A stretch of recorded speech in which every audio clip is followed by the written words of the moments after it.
Olá, muito bom dia mais uma vez, meu irmão, minha irmã da Igreja Batista Regular Esperança em Juazeiro, querido amigo também, querida amiga que tem nos acompanhado aqui domingo após domingo, ou até algum domingo esporádico pelo YouTube, na Escola Bíblica Dominical da nossa igreja. Deus nos abençoe a todos nesse domingo, dia 3 de maio de 2020. Hoje nós vamos tratar sobre um tema desafiador, um tema que certamente constrange a todos nós cristãos, que é a disciplina do evangelismo. Nós vamos chegar lá já, mas essa disciplina ela é tão cara, ela é tão preciosa, ela é a essência da palavra de Deus, ela é a essência do Evangelho do Novo Testamento, e temos tanto a aprender, temos tanto a crescer, temos tanto a nos confrontarmos com a Santa Palavra de Deus nesses ensinos e nesses aspectos. Já já a gente entra nesse conteúdo.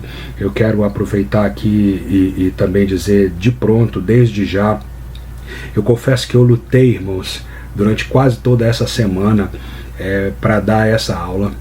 É uma aula extremamente desafiadora, como eu falei anteriormente. É um momento onde o nosso cristianismo é confrontado, e que pela misericórdia e graça de Deus, esses próximos 40, 50 minutos, uma hora que sejam abençoadores para vocês, como foi para mim. Devo confessar também que durante a semana pensei algumas vezes, não, eu vou chamar o pastor, pastor, o senhor precisa dar essa classe, o senhor precisa dar essa aula desse domingo, mas o pastor também já está tão atarefado e com tantas coisas durante a semana. Deus foi tratando ali comigo, disse, é você, viu? Você que tem que se confrontar com isso aí, você mesmo que tem que dar essa classe no domingo, porque afinal de contas ninguém está aqui para dar aula sobre evangelismo, como não estávamos aqui para dar aula sobre adoração, sobre oração, sobre leitura bíblica ou como qualquer outra disciplina. Estamos aqui como todos aprendizes submissos à santa e bendita palavra de Deus. Então, vamos fazer esse alinhamento desde já. Ninguém está aqui para dar aula sobre evangelismo, a começar desse que nos fala, que é extremamente carente, que é extremamente falho em tantas disciplinas espirituais, e como essa do evangelismo também, mais uma delas. Tentei fugir durante a semana desse tema, mas Deus assim nos impulsionou, e que a graça e misericórdia dele sejam os nossos guias, e o Senhor seja o nosso professor, Ele mesmo nessa manhã. Muito bem, eu quero fazer aqui mais uma vez, como tenho feito domingo após domingo, uma rápida recapitulação do que nós estamos estudando. É possível que você aí não tenha acompanhado todas as aulas, ou tenha acompanhado uma ou outra de pedacinho, ou até mesmo esteja começando a acompanhar a classe agora. Então, eu vou fazer um resumo. Nós estamos estudando esse livro aqui, Disciplinas Espirituais para a Vida Cristã, de Donald Whitney.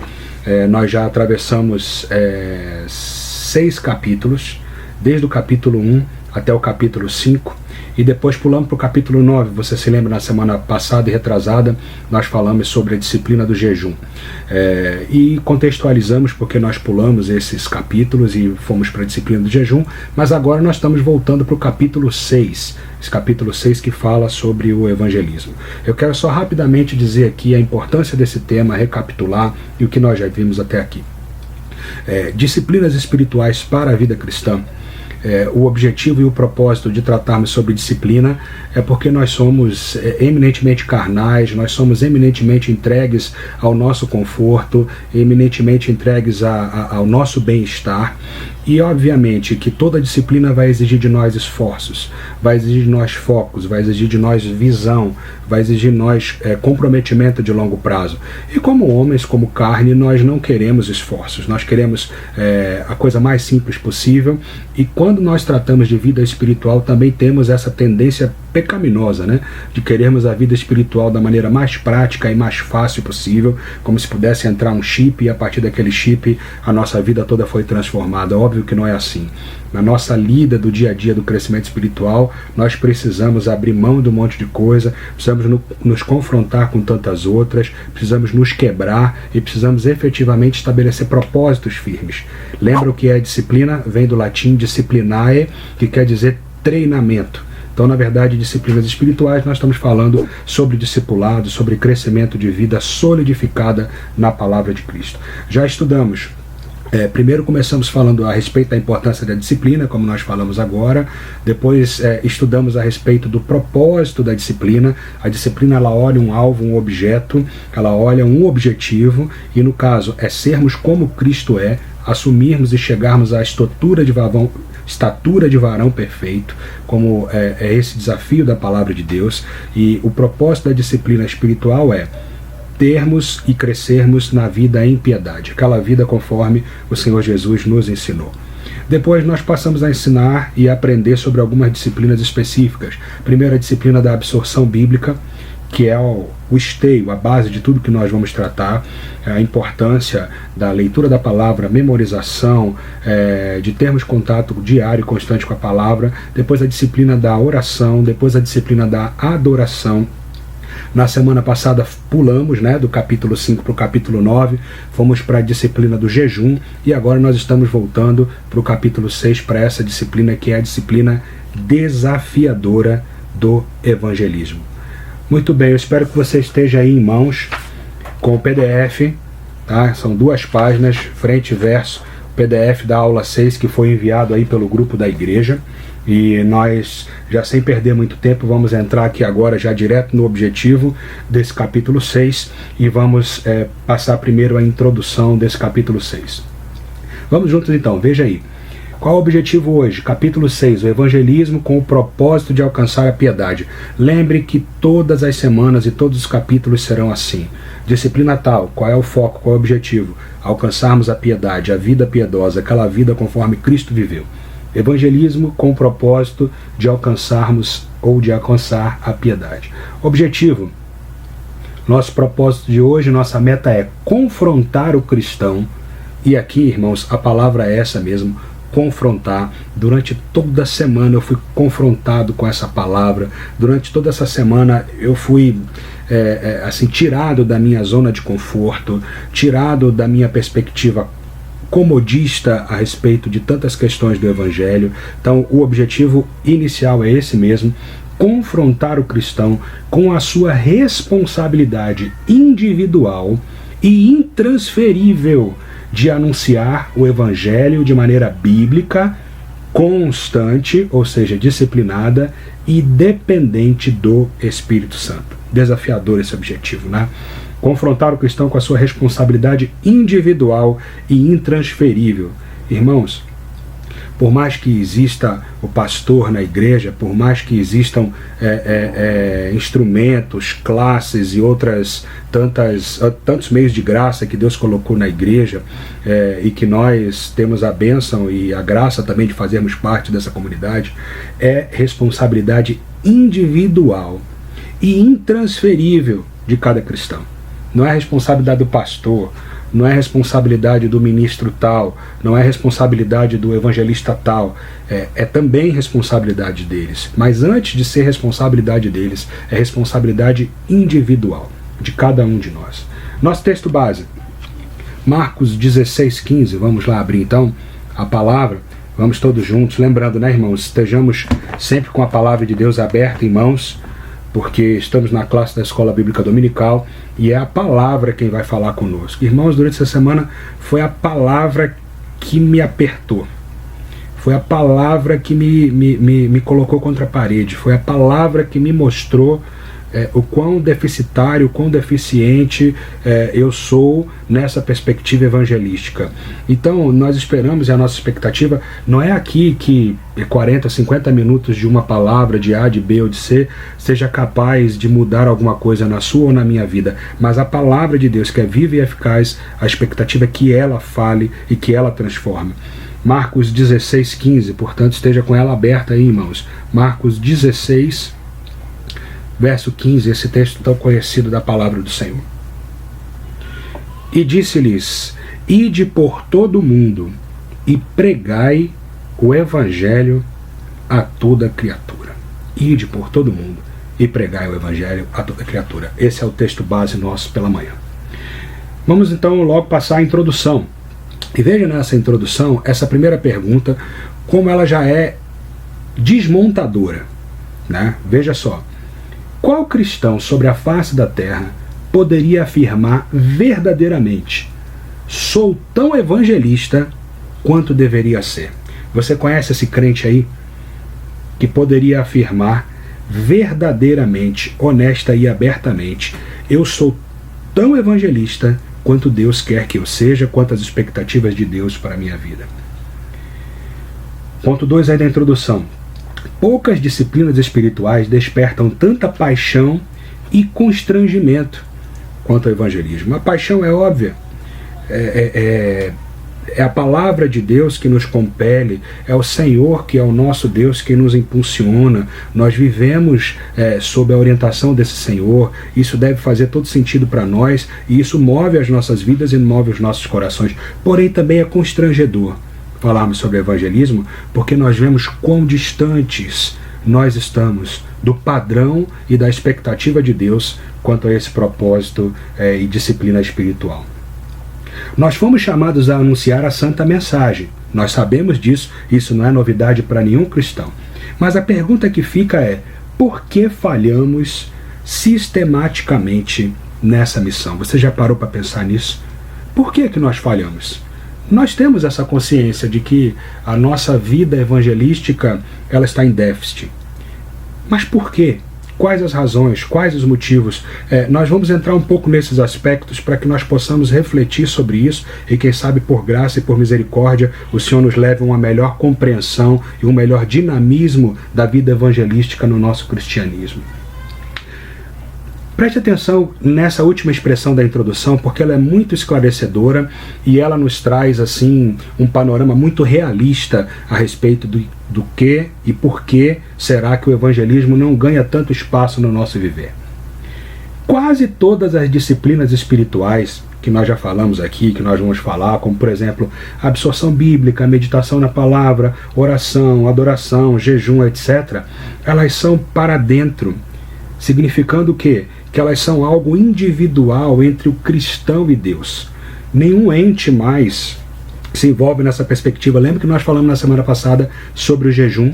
O jejum é uma decisão entre o cristão e Deus. Na hora que o Espírito Santo e o cristão entendem que é necessário, pelo período que o cristão entende com Deus que é necessário, se privando de alimento A, B ou C, ou total, ou de água, ou de alimentos, da forma como o cristão tem esse entendimento com Deus. E as outras disciplinas também, a oração é individual com Deus, leitura da palavra é individual com Deus, meditação é individual com Deus. Mas preste atenção, o evangelismo não. O evangelismo não é para dentro. O evangelismo é para fora. É a parte visível do nosso amadurecimento e crescimento de vida em piedade. Então, ao mesmo tempo, ou ao tempo em que essas outras disciplinas vão trabalhando o nosso interior, elas precisam frutificar em algo visível, em algo que é para fora. Ninguém vai conseguir dizer ou vai conseguir apontar na sua vida: olha, você está orando, hein? Você não está orando, você está meditando, você está jejuando, você não está jejuando. Ninguém consegue entrar nesses detalhes de uma maneira verdadeira com você, porque isso é um entendimento entre você e Deus. Mas veja como é verdade. Alguém pode dizer assim: meu irmão, você não está falando de Cristo. Você não está testemunhando a respeito da palavra, porque visivelmente isso não se percebe, e o evangelismo é para fora. O evangelismo é aquela face mais visível do nosso amadurecimento e do nosso crescimento espiritual. Talvez por isso mesmo seja tão constrangedor para nós falar sobre evangelismo, falar sobre testemunho, falar sobre a palavra de Deus pregada aos que não creem nela. Que esse início, que essa introdução seja reveladora para nós, irmãos. Nós podemos nos esconder em vários aspectos da vida cristã. Você pode se esconder se você está lendo a Bíblia ou não está lendo a Bíblia, se você está orando ou não está orando, se você está jejuando ou não jejuando, se você está gastando tempo em meditação com Deus ou não está. Isso você pode fazer. Mas você não vai conseguir se esconder de uma realidade. Você está testemunhando, você está falando a respeito de Cristo ou não, porque isso é visível, é um testemunho público, é um testemunho para o mundo e a todos que nos cercam. Então, esse objetivo e essa introdução, se segura aí na cadeira, tá? Porque, na verdade, a palavra de Deus vai nos confrontar e vai nos mostrar o que é a nossa realidade em relação a essa perspectiva de testemunho a respeito de Cristo e a respeito do Evangelho. Assim nós encerramos a introdução e agora nós vamos passar a uma perspectiva mais didática, o que é o evangelismo. Vamos lá então? Evangelismo, irmãos, no campo prático, nós temos muita facilidade de entendimento. Mas quando nós paramos para conceituar e para aprofundar, para tentar entender realmente o que é que a palavra de Deus nos fala sobre evangelismo, talvez existam aí algumas linhas de pensamento diferentes. Por isso nós estamos tentando trazer aqui, à luz da Bíblia, sempre à luz da Bíblia, à luz da palavra de Deus, quais são os conceitos mais abrangentes e mais compactos a respeito de evangelismo. Veja comigo aí então a primeira definição abrangente sobre evangelismo. Então, evangelismo é apresentar a Jesus, isso ninguém questiona, no poder do Espírito Santo, às pessoas pecadoras, para que elas venham a arrepender-se de seus pecados, rendendo-se ao Salvador, passando a servi-lo como seu rei, na comunhão da sua igreja. Então, de uma maneira ampla, se a gente for entender o que é evangelismo no Novo Testamento, evangelismo é isso, apresentar a Jesus no poder do Espírito às pessoas pecadoras, para que elas venham a arrepender-se de seus pecados, rendendo-se ao Salvador, passando então a servi-lo como seu rei na comunhão da sua igreja. Vamos para o texto da grande comissão de Mateus 28, 19 e 20. Mateus 28, 19 e 20. E esse texto vai ilustrar então biblicamente aquilo que nós estamos trazendo aqui como uma definição abrangente a respeito de evangelismo. A grande comissão em Mateus 28, 19 e 20. Ide, portanto, fazei discípulos de todas as nações, batizando-os em nome do Pai, e do Filho, e do Espírito Santo, ensinando-os a guardar todas as coisas que vos tenho ordenado. E eis que estou convosco todos os dias até a consumação do século. Nós falamos então apresentar Jesus no poder do Espírito e, portanto, fazer discípulos. As pessoas pecadoras, para que elas se arrependam dos seus pecados, rendendo-se ao Salvador, passando a servi-lo como seu rei, na comunhão da sua igreja. E aqui vem o processo do discipulado, batizando em nome do Pai, ensinando a guardar todas as coisas. E eis que estou convosco, olha aqui o poder do Espírito, eis que estou convosco todos os dias até a consumação do século.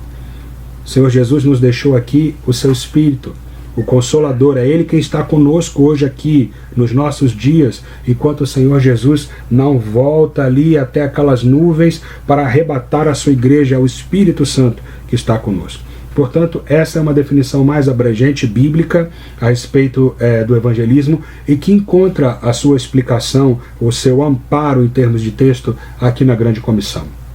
Agora veja uma definição mais objetiva, porque essa definição mais objetiva vai nos ajudar a termos uma prática de evangelismo, ou um impulsionamento ao evangelismo menos disperso e mais focado. Definição objetiva de evangelismo é a comunicação do evangelho, as boas novas. Isso é evangelismo. Comunicação do evangelho, comunicação da palavra de Deus, comunicação dos preceitos de Deus, comunicação dos parâmetros de Deus, comunicação da vontade de Deus. Isso são boas novas. Isso são notícias que as pessoas que não creem no Senhor Jesus como seu Salvador e que não entregaram ainda a sua vida, não se arrependeram, não reconheceram os seus pecados, são ensinamentos que são completamente distintos e despercebidos por elas. E isso é o Evangelho. Evangelho quer dizer exatamente isso, boas novas. Evangelho são novas alviçareiras, são novas para o mundo que estava perdido, que estava em trevas, um mundo que estava completamente sem esperança, condenado a viver eternamente, separado de Deus, nas trevas do inferno, naqueles anos que não cessarão, de dor, de pranto, de sofrimento, de angústia, isolados de tudo que é bom, de tudo que é o bem, que é a presença do Senhor Jesus.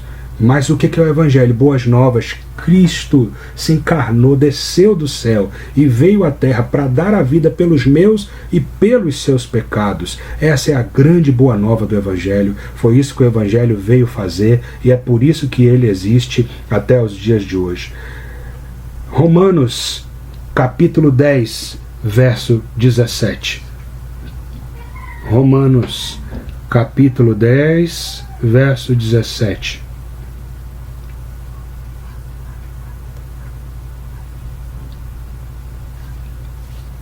Por que numa definição objetiva, evangelismo é a comunicação do Evangelho, a comunicação dessas boas novas que nós acabamos de falar.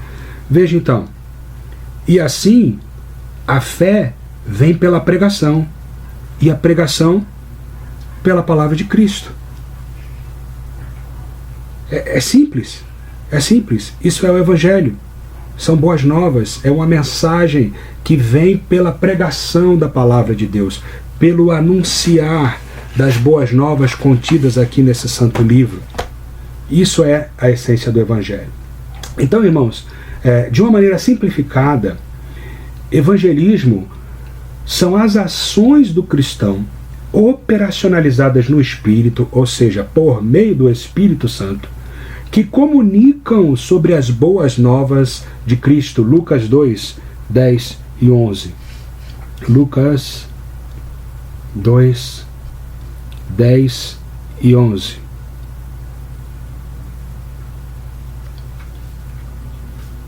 O anjo, porém, lhes disse: não temais, eis aqui vos trago boa nova, vos trago evangelho, vos trago uma mensagem de vida, boa nova, de grande alegria, que o será para todo o povo.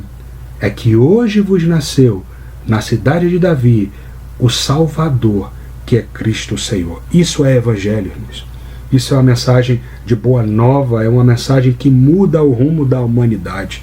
Isso é a mensagem que transforma a história e que muda completamente o rumo de uma humanidade caída, que foi dividida absolutamente em dois períodos de história: antes de Cristo o Salvador e depois de Cristo o Salvador. Portanto, irmãos, de uma maneira simplificada, evangelismo são as ações do cristão operacionalizadas por meio do Espírito ou no Espírito, que comunicam sobre essa verdade, sobre essa realidade. Cristo veio, Cristo morreu para pagar o preço dos nossos pecados, para mudar o rumo de uma história trágica que o homem e a raça humana começou a escrever lá no Éden, com a sua desobediência, com a sua tendência a afastar-se de Deus, com as suas iniciativas que não têm nada a ver com o caráter de Deus, e que, portanto, o levariam e o condenariam diretamente, o condenaram diretamente ao inferno, ao afastamento eterno de Deus, ao lugar de perdição eterna. A boa nova é que Cristo veio, se encarnou, Deus próprio se encarnou, desceu do céu e veio e pisou nessa terra para dar a sua vida por mim e por você, para mudar o rumo da nossa história. Assim, de uma maneira prática, evangelho é isso, irmãos. E tendo alinhado essa perspectiva do que é evangelho segundo a palavra de Deus, agora sim, agora nós vamos avançar para a parte prática do evangelismo, porque nós evangelizamos pouco, e depois, para encerrar, como desenvolver a disciplina evangelística. Esse é o ponto fundamental da lição.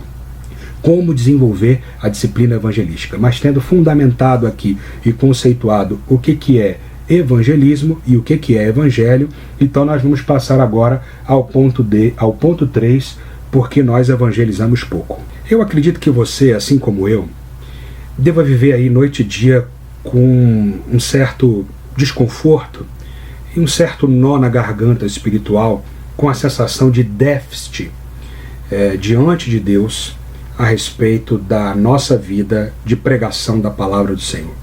Se você é um cristão, e se você for muito sincero e honesto, independente se você tem aí 1 hora de cristianismo, ou se você tem 40 anos de crente, eu acredito que você, no seu íntimo, você tem essa clara perspectiva: eu sou devedor de Deus, muito mais do que eu tenho entregue. Eu gosto daquele hino do cantor cristão que diz: devedor à tua graça cada dia e hora sou. Essa é uma sensação, irmãos, real, e é uma sensação de fato muito verdadeira na vida daqueles que olham a sua vida pelos olhos da realidade de Cristo. Veja esse primeiro ponto do ponto 3, porque ele nos traz um esclarecimento mais profundo a respeito dessa perspectiva. Desde a maravilhosa expansão da igreja no primeiro século, e a gente pode perceber isso lá nas páginas de Atos, embora o Evangelho tenha vivenciado alguns períodos de notável avivamento, esse dilema, que dilema? Por que evangelizamos pouco? Nos intriga e nos envergonha. Eu falei aqui no início, e é uma grande verdade, não queria dar essa aula. Essa é uma classe constrangedora, porque ela nos faz ver quão aquém do padrão de Deus nós estamos. Mas isso também é carnal. Isso também é a nossa autodefesa, de não querermos nos expor e de não querermos nos confrontar com aquilo que a palavra de Deus diz. Nós temos essa tendência, aquilo que é incômodo, aquilo que nos aflige, a gente coloca de lado, mas não há aflição e ferida mais maravilhosa do que a feita por esse instrumento santo aqui. Então, nessa perspectiva, há um dilema e um nível de vergonha gigantesco no coração de todo cristão por perceber quanto tempo eu cuido da minha própria vida, quanto tempo eu cuido dos meus próprios interesses e quão ínfima é a relação desse tempo que eu dedico ao testemunho e à pregação da palavra do Senhor. Alguns entendimentos humanos, irmãos, a respeito dessa questão. Algumas análises que nós podemos trazer aqui, pelo menos 3 origens, que explicam esse déficit, que explicam essa grande distância que nós temos entre aquilo que nós deveríamos ser em termos de testemunho e pregação da palavra e aquilo que nós verdadeiramente somos. 3 causas base que podem interferir e impactar na perspectiva da nossa missão. Veja aí a primeira delas, eu acho que você em algum momento já se confrontou com ela. O despreparo. É muito comum nós ouvirmos histórias e acompanharmos citações e explicações, principalmente. Não, eu não evangelizo porque eu não me sinto preparado. Se alguém me rebater numa questão, eu não conheço tanto a Bíblia, não sei tanto os versículos, eu acho que eu vou me sentir envergonhado, eu não vou ter o que dizer, eu vou me perder, eu não tenho tanto conhecimento bíblico assim para evangelizar. Veja aí o que diz essa primeira sentença do ponto 3.1. É um erro relativamente comum, isso é relativamente comum mesmo, cristãos não evangelizarem por sentirem-se despreparados em termos de conhecimento bíblico. Ora, eu quero dizer aqui a você que é de fato um compromisso de cada cristão crescer em conhecimento bíblico, crescer em conhecimento da palavra. Isso nós precisamos. Mas não importa qual é o tempo de cristão que você tenha, se são 60 minutos de cristão que você tem, ou se são 45 anos de convertido, você é capaz de testemunhar e falar a respeito daquilo que Deus já fez na sua vida nesses 60 minutos ou nesses 42 anos.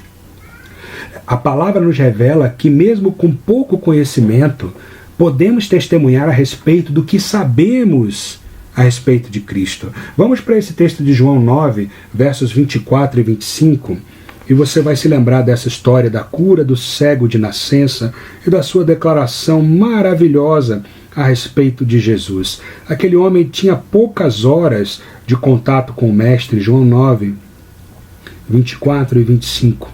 Aquele homem tinha sido curado pelo Senhor Jesus. E alguns religiosos fariseus ali que sempre queriam pegar Jesus em algum dilema, sempre queriam colocar Jesus numa situação constrangedora e duvidosa, questionando a respeito da sua deidade, questionando a respeito da sua missão. Então aqueles homens foram até aquele cego e começaram a fazer algumas perguntas e começaram a fazer algumas afirmações a respeito de Jesus. Esse homem que lhe curou aí, ele não é aquilo que diz ser, não. Ele não é esse Deus aí não, ele é um pecador. Esse homem anda expulsando demônio por aí, mas é em nome do próprio Satanás que ele anda expulsando demônio. Esse homem aí faz cura no dia de sábado que a lei proíbe. Esse homem aí anda dizendo que é Deus, anda quebrando aí um monte de mandamento, dizendo que ele é o tal. Agora ele curou você. Veja o que esses homens dizem e fazem esse questionamento àquele homem que tinha sido curado por Jesus de uma cegueira de nascença. Feito esse contexto. Verso 24. Então chamaram pela segunda vez o homem que fora cego e lhe disseram: dá glória a Deus. Nós sabemos que esse homem aí que lhe curou é pecador. Agora veja, irmãos, que resposta maravilhosa e profunda daquele homem que não teve talvez mais do que poucos segundos ou minutos na presença do mestre. Veja que testemunho. Ele retrucou: se é pecador, eu não sei. Uma coisa eu sei: eu era cego e agora vejo. Que maravilha, irmãos. Que coisa maravilhosa, que testemunho. Com poucos momentos com o mestre, ele pôde falar a respeito daquilo que Deus tinha feito na vida dele. Deus tinha operacionalizado algo e ele falou desse algo. Por menor que tenha sido esse tempo, por menor que tenha sido essa história, ele tinha uma história para contar entre ele e Deus. Tinha algo para testemunhar entre ele e Deus. Então a palavra nos revela que mesmo com pouco conhecimento, irmãos, nós podemos testemunhar a respeito que nós sabemos a respeito de Cristo. Não se foque nessa perspectiva de você não conhecer tanto assim a Deus por tanto tempo. Deus já fez coisas na sua vida, Deus já tratou coisas com você, você já teve uma história com Ele, seja de poucos minutos ou seja de anos. Fale a respeito disso você tem condições de falar e você pode falar. Isso é testemunho, isso é evangelismo. Além disso, irmãos, todo cristão foi habilitado pelo Espírito a testemunhar de Jesus. Todo cristão foi habilitado pelo Espírito. Atos capítulo 1, versículo 8. Atos 1:8. Veja o que diz a palavra do Senhor. Mas recebereis poder ao descer sobre vós o Espírito Santo, e sereis minhas testemunhas, tanto em Jerusalém como em toda a Judéia e Samaria, e até os confins da terra. Recebereis poder ao descer sobre vós o Espírito Santo. No dia que você foi convertido a Cristo, você recebeu o poder do Espírito Santo sobre a sua vida. Então você não pode alegar despreparo. Isso não tem sentido e não faz sentido, porque você recebeu o poder, você foi capacitado, você foi preparado. Todo cristão foi habilitado para testemunhar a respeito do que ele sabe de Cristo, seja uma história pequena ou seja uma história longa. Primeiro aspecto que pode impactar então nessa deficiência de evangelismo é essa alegação do despreparo. É assim que a palavra de Deus nos responde à perspectiva do despreparo. Mas há uma segunda perspectiva que pode impactar também a respeito da nossa vida de evangelismo deficitária, que é o medo. Possivelmente você já passou por isso. Medo de falar de Cristo, receio do que vai acontecer, de como vão reagir e de outras coisas que podem acontecer em meio a essa circunstância da pregação da palavra de Deus. Outra barreira comum ao evangelismo são alguns temores, e esses temores nós vamos apontar aqui pelo menos de 3 linhas e de 3 origens diferentes. Primeiro, o temor quanto à aceitação da palavra. Mas será que se eu pregar, será que as pessoas vão receber bem? Será que elas vão ouvir? Será que elas vão desdenhar da palavra de Deus? Esse é um primeiro temor muito presente na vida daqueles que se disponibilizam a começar a evangelizar. O segundo é um temor relativo à rejeição pessoal. Será que quando eu testemunhar de Cristo, será que as pessoas vão entender que eu sou um cristão e vão começar a me tratar com chacotas, vão começar a fazer brincadeiras, vão começar a fazer desdém, vão começar a fazer piadas, eu vou começar a ter que sair do grupo, sair de canto, ser escanteado, ser humilhado? Será que isso vai acontecer? É um medo presente também, e é um medo que ele é real e ele passa pelas perspectivas carnais humanas de um coração que vai em busca do evangelismo. Há um terceiro medo, Medo a respeito de questionamentos relativos ao testemunho individual, ou seja, uma vida com problemas, ou uma vida que em algum momento deixou um testemunho ruim, uma vida que tem uma história pregressa, que não é uma história bonita, que é uma história de marcas, de farpas, de mágoas, de brigas, de confusões, de pecados, de coisas incorretas, de coisas desonestas. Há esse temor que seja questionado em relação a isso. Mas você está vindo me falar de Deus aqui? Eu sei a sua história. Eu conheço quem é você. Você está aí pintando de santinho, você está aí pintando de crente, mas teu passado eu conheço bem. Eu sei quem é você. Esse é um temor e é um medo, irmãos, que pode passar na cabeça do cristão quando ele vai evangelizar. Como é que as pessoas vão reagir a essa perspectiva? Como é que as pessoas vão reagir a essa vida que não foi uma vida reta e que não foi uma vida, vamos dizer assim, de bom testemunho em algum momento ou por um grande período? Veja que são setas sagazmente lançadas pelo inimigo, irmãos. O inimigo não é bobo e ele faz essas coisas meticulosas para que o evangelho não avance, para que a palavra de Deus, ele cria confusão, ele tira o foco das coisas, ele traz esses temores para que a palavra de Deus não seja pregada.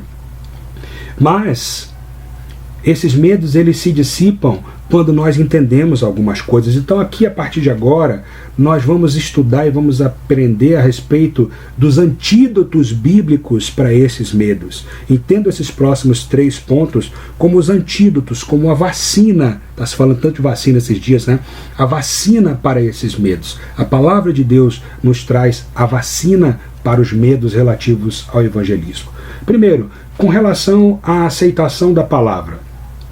Não somos responsáveis pela aceitação da palavra, mas pelo anúncio da palavra. Jesus nunca pediu que nós tivéssemos uma palavra que fosse aceita. Ele pediu que nós pregássemos e ele pediu que nós expuséssemos, testemunhássemos a respeito dele, porque ele sabe que a palavra ela é pregada em circunstâncias diferentes e as pessoas reagem de maneira diferente à palavra que é pregada. Infelizmente, não é a humanidade toda que será salva. Os eleitos de Deus serão salvos, mas a humanidade toda não será salva. E você prega, e quando você prega, você não sabe quem é eleito, você não sabe quem não é, você não sabe quem Deus vai salvar, você não sabe quem Deus não vai salvar. Você tem o compromisso de pregar a palavra. Veja o que Lucas diz no capítulo 8, versos 11 a 15. É um texto longo, mas nós vamos ler aqui para que fique bem claro essa perspectiva a respeito da parábola do semeador. Lucas 8, 11 a 15. Não somos responsáveis pela aceitação da palavra, mas pelo seu anúncio. Lucas 8, 11. Esse é o sentido da parábola, Jesus explicando, né? A semente é a palavra de Deus. A que caiu à beira do caminho são os que ouviram a palavra. Veio a seguir o diabo e arrebata-lhes do coração a palavra, para não suceder que, crendo, sejam salvos. A que caiu sobre a pedra são os que, ouvindo a palavra, receberam com alegria. Estes não têm raiz, creem apenas por algum tempo, e na hora da provação se desviam. A que caiu entre espinhos são os que ouviram e no decorrer dos dias foram sufocados com os cuidados, riquezas, deleites da vida, e seus frutos não chegaram a amadurecer. Agora o verso 15. A que caiu em boa terra são os que, tendo ouvido de bom e reto coração, retêm a palavra. Estes frutificam com perseverança. A palavra foi semeada. Ela caiu em boa terra, mas ela também caiu entre os espinhos, caiu em terra seca, caiu entre as pedras e produziu os frutos que Deus designou que produzisse. Então, nós não somos responsáveis pela aceitação da palavra, irmãos. Nós somos responsáveis pela pregação da palavra. Aniquile esse medo se a palavra que você fala a respeito de Cristo, testemunho, vai ser aceita ou não vai ser aceita. Não é isso que Deus quer de você, nem de mim. Deus quer que preguemos a palavra. Relativo à rejeição pessoal, a esse temor, Jesus foi ridicularizado e rejeitado quando anunciava as boas novas. O próprio Deus se encarnou Deus desceu do céu em forma de homem, em forma humana, se encarnou na pessoa de Jesus e veio aqui a esse mundo para testemunhar e falar a respeito dele mesmo. Mas ele mesmo, enquanto Deus, homem, pisando nessa terra, foi rejeitado. O profeta Isaías diz que ele era o mais rejeitado entre todos os homens, alguém de quem os homens escondiam o rosto. Ele teve dezenas e dezenas de circunstâncias onde ele foi desacreditado por aquele grupo de religiosos. Ele foi escorraçado por aquele grupo de religiosos. A palavra de Deus diz no início do livro de João que Jesus veio para os que eram seus, o povo judeu, e os seus não o receberam, os seus o rejeitaram. Irmãos, se isso aconteceu com Deus quando veio aqui à terra para falar a respeito dele mesmo, o que não vai acontecer conosco, pecadores, falando a respeito da graça de Cristo? Óbvio que nós seremos rejeitados, como ele assim o foi rejeitado. Vamos ver Atos 4:11. Atos 4:11.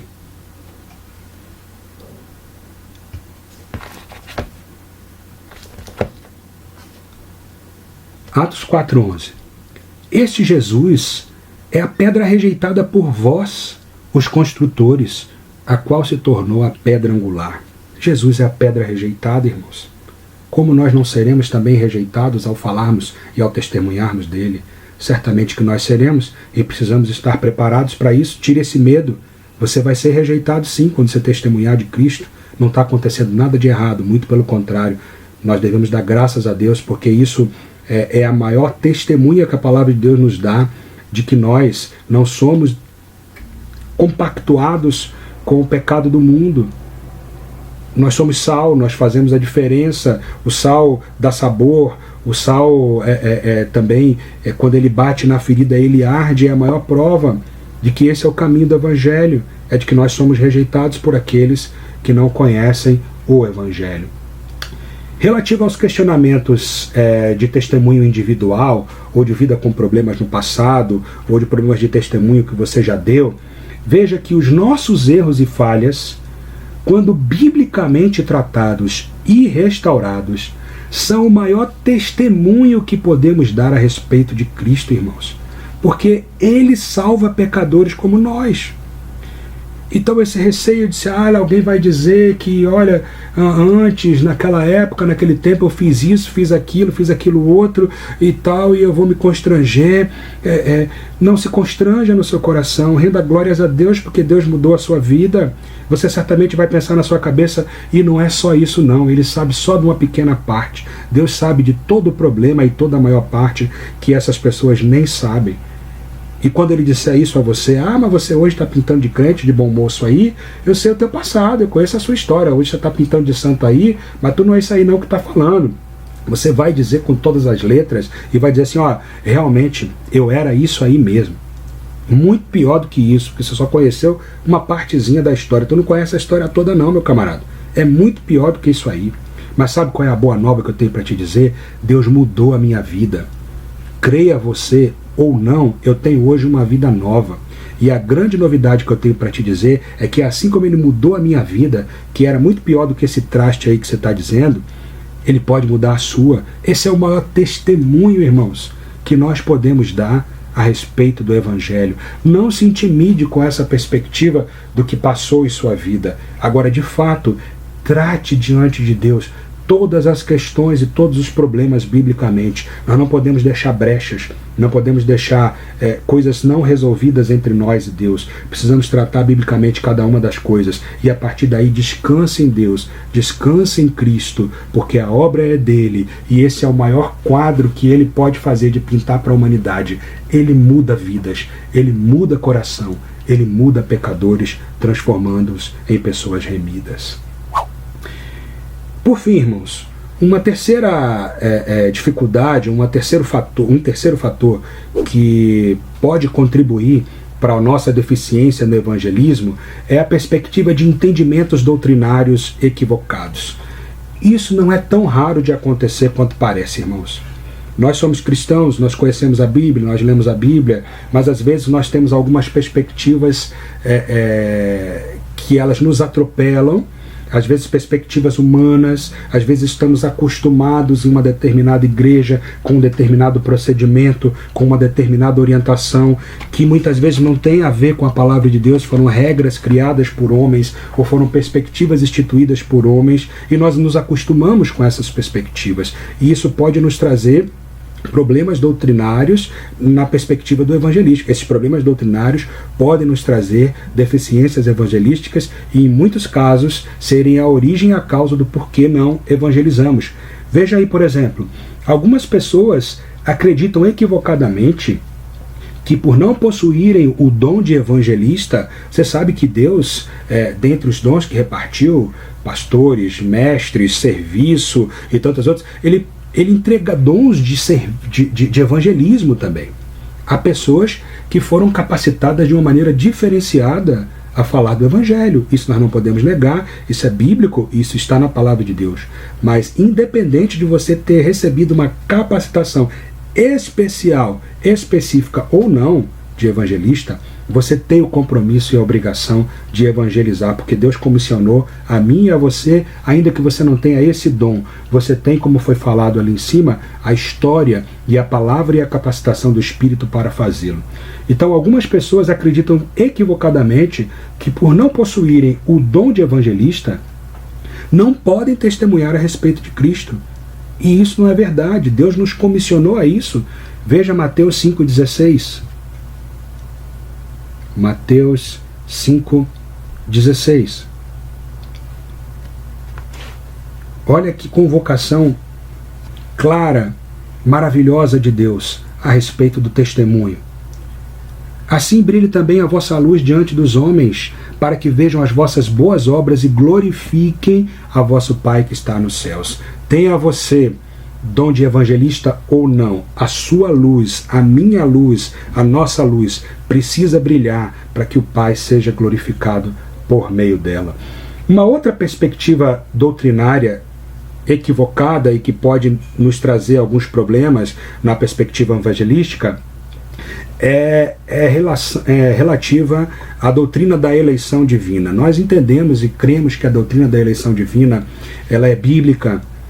Deus escolheu a quem Ele quis, Ele elegeu a quem Ele quis. Aqui não cabe a nós, irmãos, questionarmos essa perspectiva. Se você tem alguma dificuldade ou algum desconforto relativo a isso, vá lá para o texto de Romanos, capítulo 8, versos 29 e 30, dentre tantos outros que você pode ver literalmente na palavra de Deus. Deus elegeu a quem Ele quis. Nós não precisamos de explicações para esse texto. Está lá, escrito claramente, Deus elegeu a quem Ele quis eleger. Mas essa doutrina bíblica da eleição divina, ela pode nos levar a um certo comodismo. Veja aí o que diz o último ponto do ponto 3.3.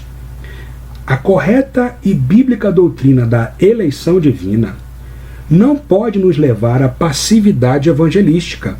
E o que seria passividade evangelística baseado na eleição divina? Bom, se Deus elegeu, eu não preciso fazer nada, porque Ele já elegeu, está eleito, estão eleitos, os eleitos vão ser salvos mesmo, e independente de mim. Olha, irmãos, Deus chama a quem Ele escolheu por meio do anúncio do Evangelho. E é isso que nós precisamos entender. Sim, Deus tem os seus eleitos, mas o método que Deus estabeleceu para que esses eleitos cheguem a Ele é por meio da proclamação da palavra. Veja o que diz Romanos 10:17. Vamos lá para esse texto, mais uma vez, de Romanos capítulo 10, verso 17. Um texto tão claro, um texto tão direto, e um texto tão inquestionável no sentido da responsabilidade que nós temos, no sentido do testemunho e da pregação da palavra, como isso se funde à perspectiva da eleição divina. E assim, a fé vem pela pregação, e a pregação pela palavra de Cristo. Que coisa maravilhosa! Deus tem os seus eleitos. Deus elegeu quem Ele quis eleger. Eu não sei quem são, você também não sabe quem são, mas uma coisa que nós sabemos, o método que Deus usa para que esses eleitos cheguem a Ele é por meio da proclamação da palavra que eu e você fomos convocados a fazermos nesse mundo. Então, irmãos, o que trouxemos aqui? 3 perspectivas de causas causas base que interferem e impactam então nessa missão. E por que nós não evangelizamos ou por que nós evangelizamos pouco? Pode ser alegado despreparo, e nós já vimos aqui como a palavra de Deus trata a perspectiva do despreparo. Pode ser por conta do medo, nós já vimos aqui como a palavra de Deus nos encoraja a lançarmos fora o medo, e pode ser também entendimento equivocado a respeito doutrinário.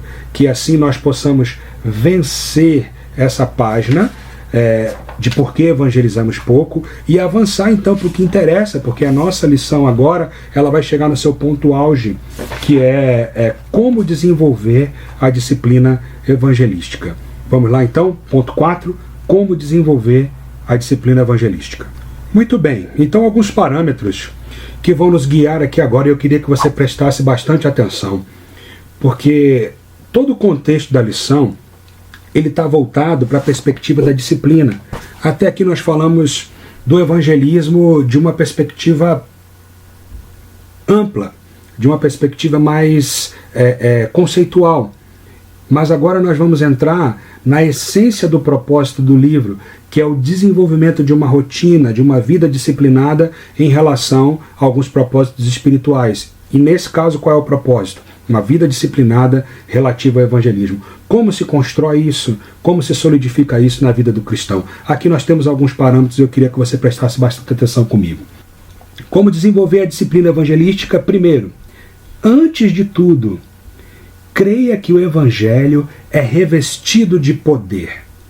Irmãos, essa palavra, esse evangelho, ele não é um discurso. Esse evangelho, ele não é um compêndio de lógicas e de histórias que foram sendo contadas e foram juntadas providencialmente apenas aqui num livro. Não, esse evangelho, ele é poder. Esse evangelho, ele é por si só poderoso, e ele tem na sua essência a capacidade de transformar vidas pelo que ele é, independente de nós. Veja o que diz o texto de Romanos capítulo 1, versículo 16. Romanos capítulo 1, versículo 16. Esses versos vão nos ajudar também a vencer um pouco dos medos que nós acabamos de falar. Veja então, Romanos capítulo 1, verso 16. Pois não me envergonho do evangelho, porque é o poder de Deus para a salvação de todo aquele que crê, primeiro do judeu e também do grego. O evangelho é o poder de Deus. Esse poder ele vai superar o medo, ele vai superar o despreparo, ele vai superar os entendimentos doutrinários equivocados, ele vai superar o comodismo, ele é o poder de Deus. Segundo lugar, para desenvolver uma vida de disciplina evangelística, dependa do Espírito Santo. Irmãos, isso é tão importante. Irmãos, isso é tão determinante para qualquer aspecto da vida. Para qualquer aspecto da vida. Mas vamos nos aplicar aqui a perspectiva do evangelismo. Dependa do Espírito. Em que aspectos? Da oportunidade. Bom, eu queria testemunhar de Cristo a essa pessoa, um amigo, uma amiga, um vizinho. Eu sei que você já passou por essa situação, porque eu passo por ela também, né? Você quer falar, mas às vezes parece que travou a situação ao colega de trabalho, parece que houve um tumulto e ali se perdeu. Eu planejei para fazer agora e agora não aconteceu. Irmãos, dependa do Espírito para que essa oportunidade surja. Ore a Deus pedindo que essa oportunidade surja. Dependa do Espírito para que as palavras sejam adequadas. Você não pode se basear na sua inteligência ou na sua capacidade ou no seu conhecimento da Bíblia.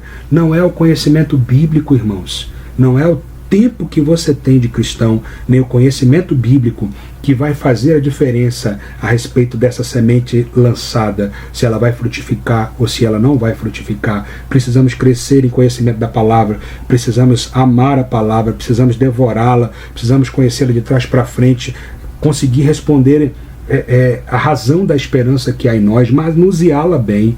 Mas não é isso. É a dependência do Espírito para que essa palavra chegue adequadamente. Essa obra é uma obra do Espírito Santo.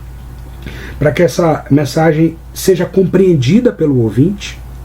Porque senão você pegaria aí os maiores teólogos do país ou do mundo, e esses seriam os maiores evangelistas. Não, na verdade não é isso. Às vezes você tem uma mensagem dita por uma pessoa simples, e acredito que você já vivenciou isso, porque eu já vivenciei também. Uma pessoa da mais simples começa a falar ali e testemunhar a respeito da sua fé, e você vai às lágrimas, porque por meio do Espírito Deus quebrou o seu coração, Deus abriu a sua mente. Então nós precisamos depender do Espírito para que Ele nos proporcione uma oportunidade, para que a palavra que você fala seja adequada, independente do seu preparo, para que haja compreensão do ouvinte, para que hajam recursos, sejam eles financeiros, sejam eles materiais, ou sejam eles de qualquer outra ordem. Nós precisamos depender do Espírito. Dependa do Espírito para desenvolver essa disciplina evangelística. Creia também que evangelizar, irmãos, não se resume a viagens missionárias ou sair de porta em porta expondo as Escrituras. Irmãos, como isso é importante. Pode ser que você, na sua cabeça, tenha criado uma perspectiva assim: não, eu não evangelizo porque eu não tenho tempo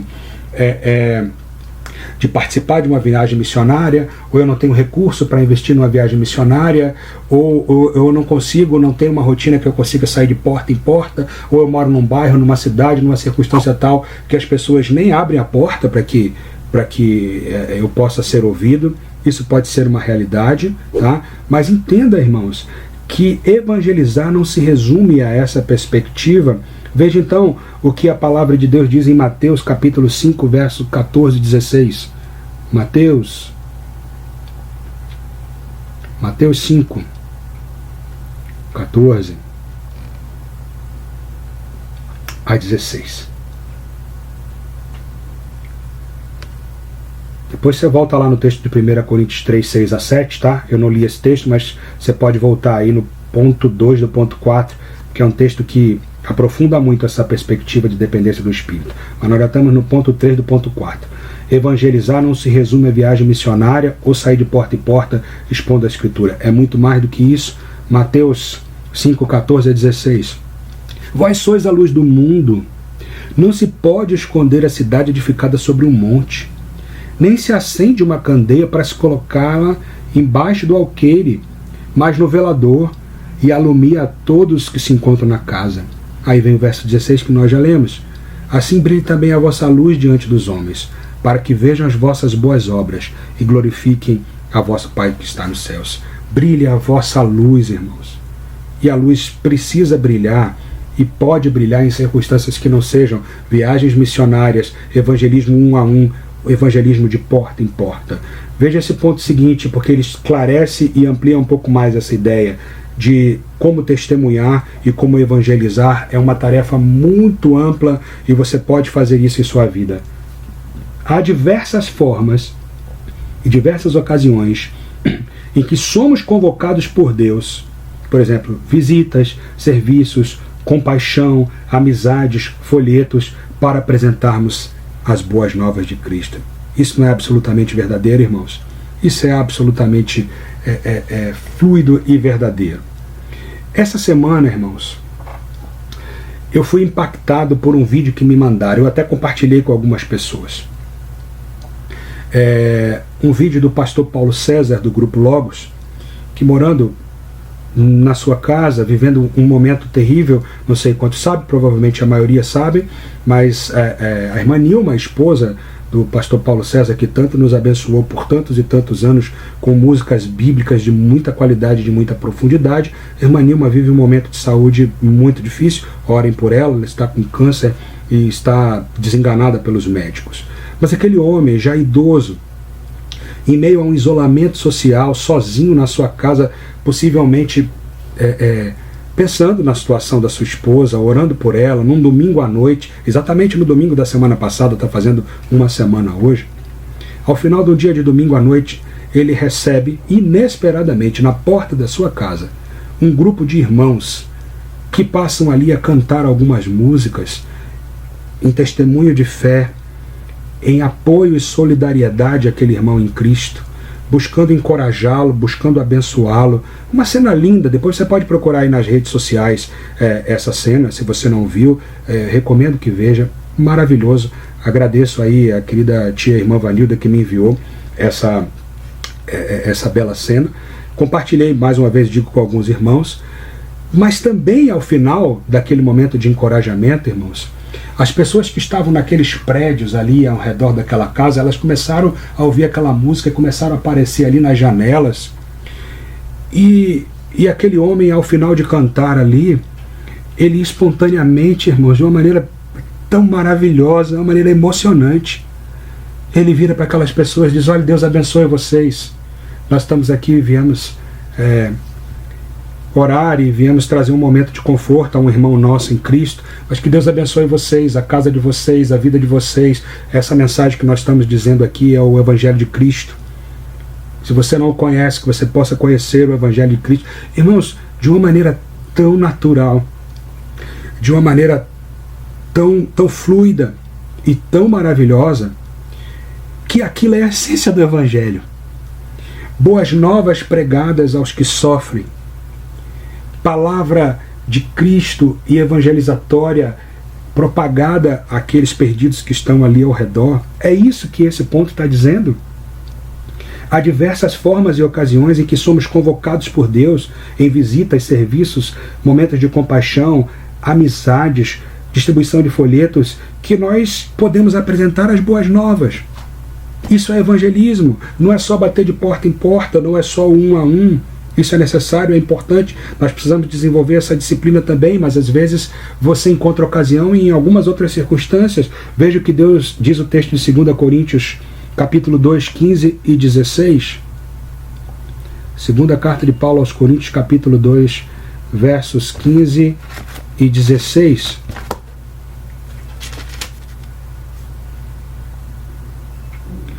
Segundo Coríntios 2,15, porque somos para com Deus o bom perfume de Cristo, tanto nos que são salvos, como nos que se perdem. Para estes, os que se perdem, cheiro de morte, para a morte. Para com aqueles, aroma de vida, para a vida. Quem, porém, é suficiente para essas coisas? Tem diversas formas, irmãos, diversas ocasiões, onde nós podemos e somos convocados a testemunharmos a respeito das boas novas de Cristo. Ore a Deus, você vai perceber as ocasiões, você vai perceber o seu vizinho, você vai perceber a pessoa ali, talvez angustiada no seu trabalho, precisando de um diálogo, precisando de um momento. Às vezes você orou por tanto tempo, queria pregar a palavra, nunca conseguiu abrir a Bíblia e ler para ele, mas naquele momento você pode orar com ele. Você pode simplesmente oferecer ajuda, você pode se disponibilizar a fazer uma visita na casa dele. Isso é servir a Deus em evangelismo. Isso é servir a Deus em testemunho. Você pode e deve usar os dons e talentos entregues por Deus para exalar esse bom perfume de Cristo e por meio deles testemunhar a respeito de Jesus. Veja o que diz a primeira carta de Pedro no capítulo 2. Primeira de Pedro, capítulo 2, verso 9. Eu queria só ler a primeira parte desse verso 9.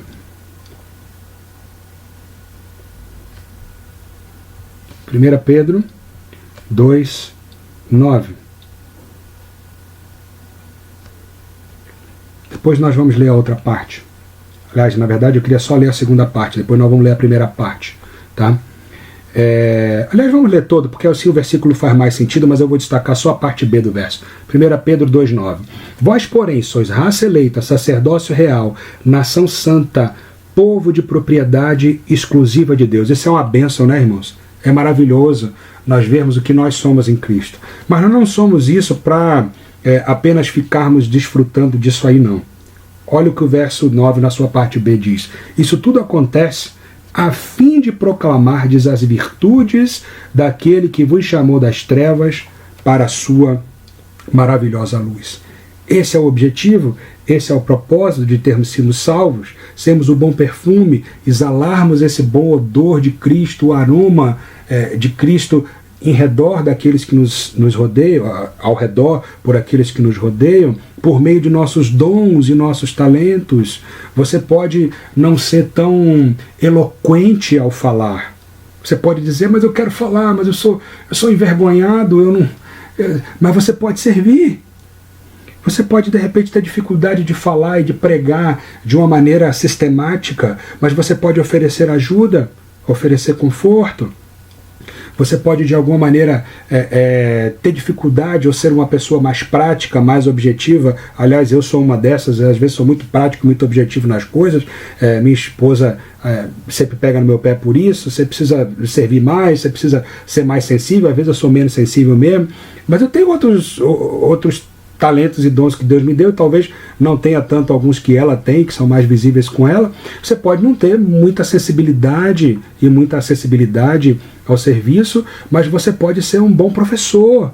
E por meio do seu talento de ensinar, você tem mais facilidade de expor as escrituras e falar de alguém. Então, certamente você vai precisar de uma ocasião onde você vai precisar gastar um pouco mais de tempo explicando, mas você vai poder exalar o bom perfume de Cristo por meio dos dons e dos talentos que Deus lhe entregou. Pode ser que você não seja bom professor, pode ser que você não tenha dom de serviço, mas pode ser que você tenha um dom de liberalidade, de contribuição muito grande. Você abre os seus recursos, dá muito mais do que a média relativo aos outros, proporcional ao que você recebe. Nós estamos falando de valor, estamos falando de proporcionalidade, e você é muito mais liberal e contribui para missões, e de alguma maneira você se envolve muito mais na parte financeira do que outros. Irmãos, Deus lhe entregou dons, talentos, possibilidades, para que você exale o bom perfume de Cristo. Então, nenhum de nós pode dizer que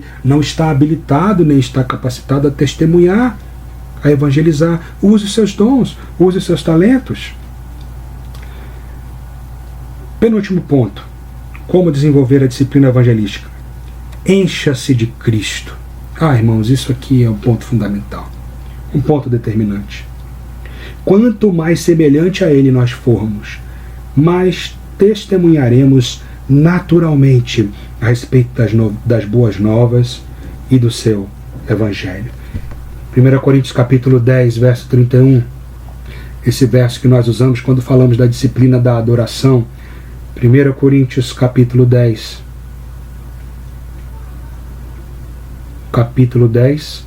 verso 31.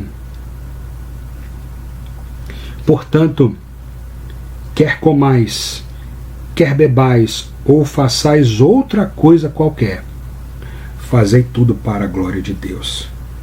Assim precisa ser a nossa vida como cristão, irmãos. Fazer tudo para a glória de Deus. Mas nós só vamos conseguir fazer todas as coisas para a glória de Deus se Deus encher o nosso coração, se nós estivermos absorvidos por Ele, pela Sua palavra, se a nossa vida estiver transbordante, porque senão eu não vou fazer para a glória de Deus, não vamos fazer para nós mesmos. E quando nós fazemos as coisas para nós mesmos, nós não testemunhamos. Aliás, nós testemunhamos a respeito do nosso egoísmo, da nossa soberba, nós testemunhamos a respeito da nossa falsidade, do nosso caráter pecaminoso, é isso que nós testemunhamos. Mas quando nós estamos cheios de Cristo, o que nós testemunhamos é esse bom perfume. O que sai, o que exala é Cristo. Nos momentos bons e nos momentos maus, o que exala é Cristo. Então nós precisamos nos encher de Cristo para desenvolvermos uma disciplina evangelística. Isso vai fluir naturalmente.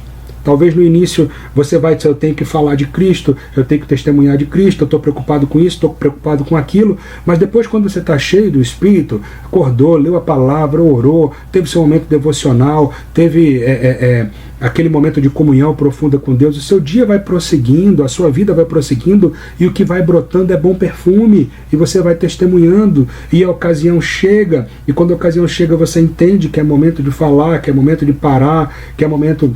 Ou às vezes você não consegue falar, não consegue parar, mas Deus vai usar a sua vida como um bom perfume, como testemunho na vida de outras pessoas que não conhecem ao Senhor Jesus. Por fim, irmãos, sejamos disciplinados. Supere o despreparo, o medo, os obstáculos religiosos para cumprir com a sua missão. Atos 20, 24. para encerrarmos então essa classe de hoje, Atos capítulo 20, verso 24. Atos 20, 24. Veja essa declaração do apóstolo Paulo, fortíssima e que tem absolutamente tudo a ver com a disciplina do evangelismo. Porém, em nada considero a vida preciosa para mim mesmo, contanto que complete a minha carreira e o ministério que recebi do Senhor Jesus, para testemunhar o evangelho da graça de Deus. Essa é a missão. E nada considerarmos a vida superior à pregação e ao testemunho do evangelho. Que Deus nos ajude, nos abençoe e que Ele mesmo possa ter, pela sua graça e bondade, falado aos nossos corações nessa manhã. Vamos orar. Ó Senhor, nosso Deus querido e amado, compadece-te de nós, Senhor. Quão distante estamos, Senhor. Quão distante estamos do Teu padrão. Temos repetido isso aqui domingo após domingo. Por puro sentimento de inconformidade, por pura consciência, ó Deus, de inadequação aos Teus santos e retos padrões. Tem misericórdia de nós, Senhor. Tem compaixão de nós. Hoje nós fomos verdadeiramente feridos e cortados pela Tua palavra e pelos Teus parâmetros, que nos revelam, ó Deus, como nós somos egoístas, como nós estamos verdadeiramente desconectados, despreocupados muitas vezes com o perdido, com aquele que está caminhando a passos largos para o inferno.